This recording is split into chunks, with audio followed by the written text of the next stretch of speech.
Thank you so much for watching Landumc Goes There. Please subscribe and hit the like button and the bell notification button. Rosebud is a 1975 action thriller film that was directed by the great Otto Preminger. It starred Peter O'Toole, Richard Attenborough, and Peter Lawford. The script was done by Otto's son, Eric Lee Preminger, and it was all based on a 1974 novel that bore the same name by Joan Hemingway. It was Preminger's next to last film. That's a political thriller about a terrorist cell that kidnaps 5 teenage girls from a luxury yacht. The name of that yacht was Rosebud, hence the title of the movie. The kidnappers are members of Black September, an extremist Palestinian faction. Their reasons for seizing the young women become more clear as they open communications with the girls' parents. They send along a film of the 5 young women on the deck of the commandeered yacht. They're completely nude and shivering, as the terrorists dictate that this is to be televised as a prelude to a series of demands that will demean Israel and its allies on the global stage. If those demands are not met, as each one is put on the table, the girls will be killed one by one. In the meantime, they're met with various political hurdles that arise. Their goal is to locate and neutralize the elusive mastermind of this kidnapping, who's a wealthy, radicalized convert to Islam. Because the girls are being held in a far-flung location and the mastermind Sloat is hiding somewhere as well, this makes the job become much more complicated than originally thought. The critics were just primed to tear this film apart when it opened on March 24, 1975. They had dealt with months of behind-the-scenes cast changes, script revisions, and production difficulties. And those critics didn't disappoint. They let the film have it. They called it incoherent in its plot and idiotic overall. I don't see that at all. I think it's a very good film. There were some people that were kinder in their comments about it, but those were in the minority. Robert Mitchum was originally set to play Larry Martin, but he quit, or maybe even was sent packing, after he and Preminger clashed on the set. So then enters Peter O'Toole, which complicates the project slightly. The production anticipated that fussy viewers would wonder why a CIA operative looks and sounds British. But the script tries to deflect this by saying that Martin is a freelancer who's on retainer and not technically a CIA employee with U.S. citizenship.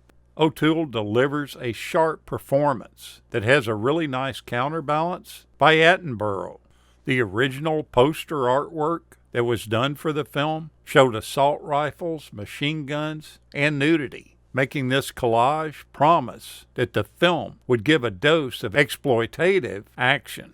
But in reality, there's much less nudity than this artwork suggests, at least in the U.S. versions of the film, because the girls are shown only briefly from their backside in the U.S. version when they're herded to the back deck of the yacht.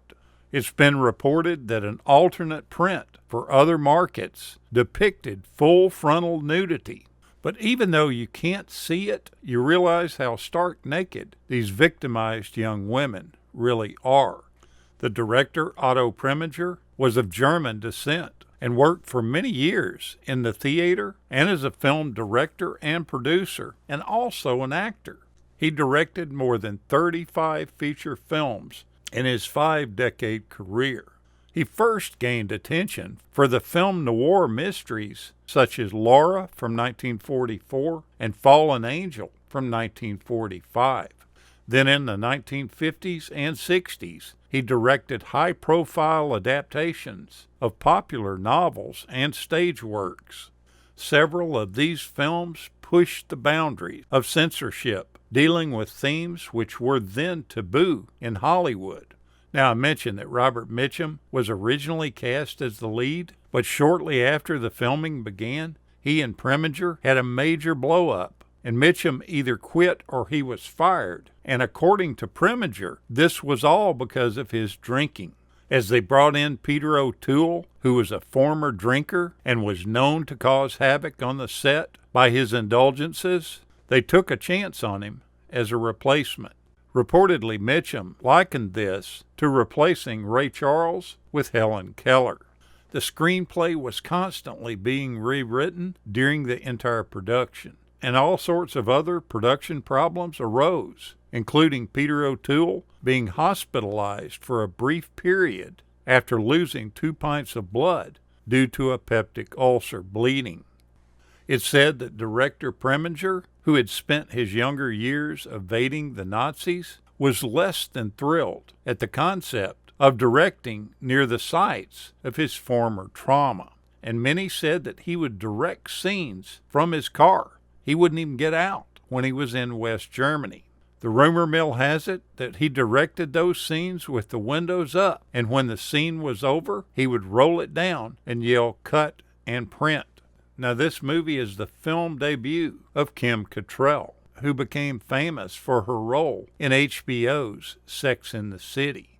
She's also remembered from the 1982 comedy Porky's, where she plays Lynn Honeywell, who ends up hooking up with the coach for some quickie sex, which causes her to begin howling like a dog.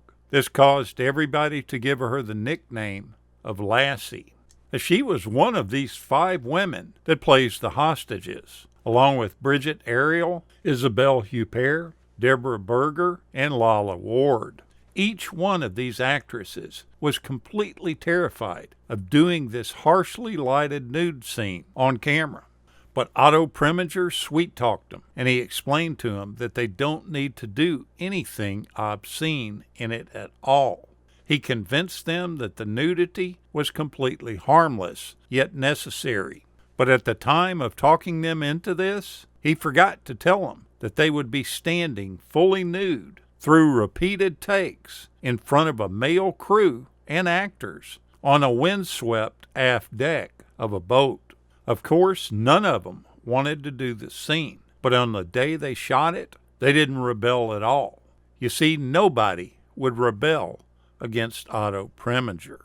Kim Cattrall found the experience of working with him as disheartening, stating that she was 17, and he told her that she reminded him of Marilyn Monroe for her lack of talent rather than her looks. Cattrall says she literally ran from this experience. Go back and watch this kind of so-so movie.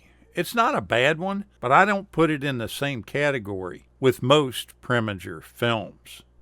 Thank you so much for watching, and we'll continue to chase the classics.